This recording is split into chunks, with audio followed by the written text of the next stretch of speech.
This lesson is on function notation, brought to you by Energized Math. Function is some sort of relationship where each input only gives me one output. Often that's denoted by x and y, but it does not need to be. It can be any other kind of letter.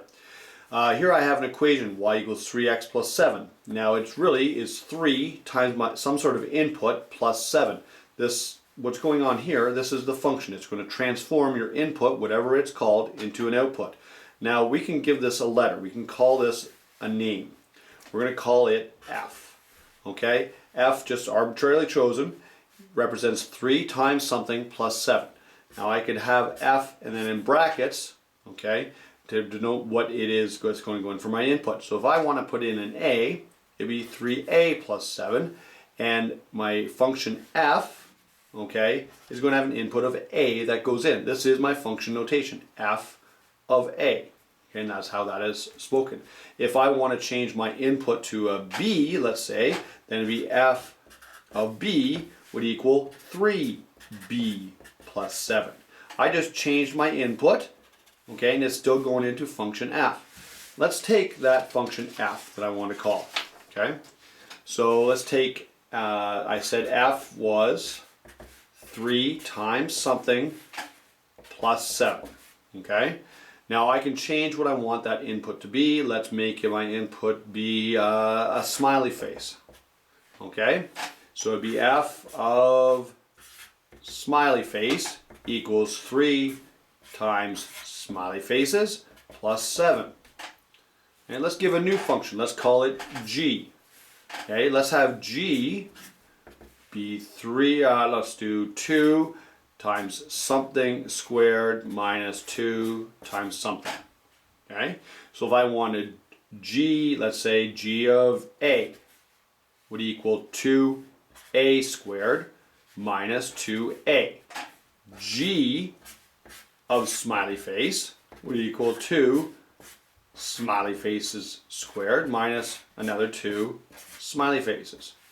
I would just follow what the function g was and I'd put whatever input in that I thought. Okay. Let's take a different function. Let's call it h. Okay. And let's have h be, I don't know, let's say 4 squared, something squared minus 3. Okay. Again, choose what you want your input to be. Let's call it h of x. Then h of x is going to be 4x squared minus 3. H of p is going to be 4p squared minus 3. This is the input that is going into your function. Your function is whatever letter you want to call it, and it just changes inputs into outputs, and it just kind of tells you the formula to follow. Okay. If I have I have multiple functions like I do right here. Let's give it some couple functions. Let's have f of x being, let's say, 3x squared. Let's have another function, let's say g.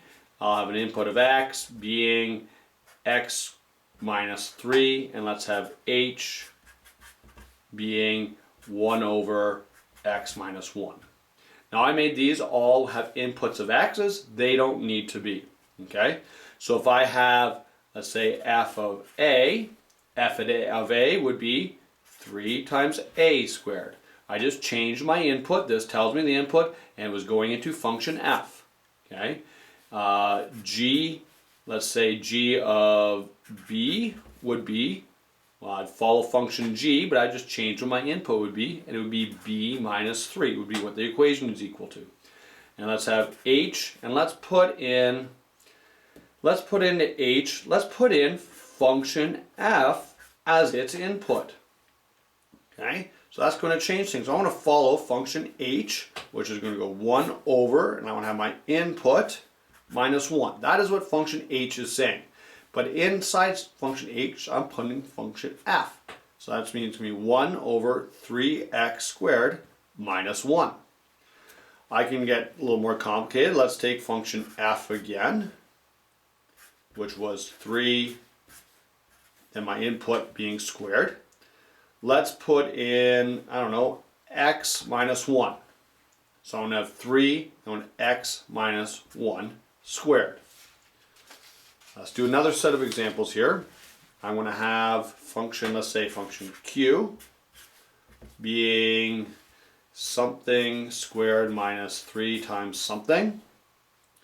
And let's have function p being something plus 1. Okay, so if I want to be q of x, it'd be x squared minus 3x. If I wanted to be p of x, it would be x plus 1. Let's have it be q of p of x. So here my input is function p, and it's going to go into function q. So I want to follow function q,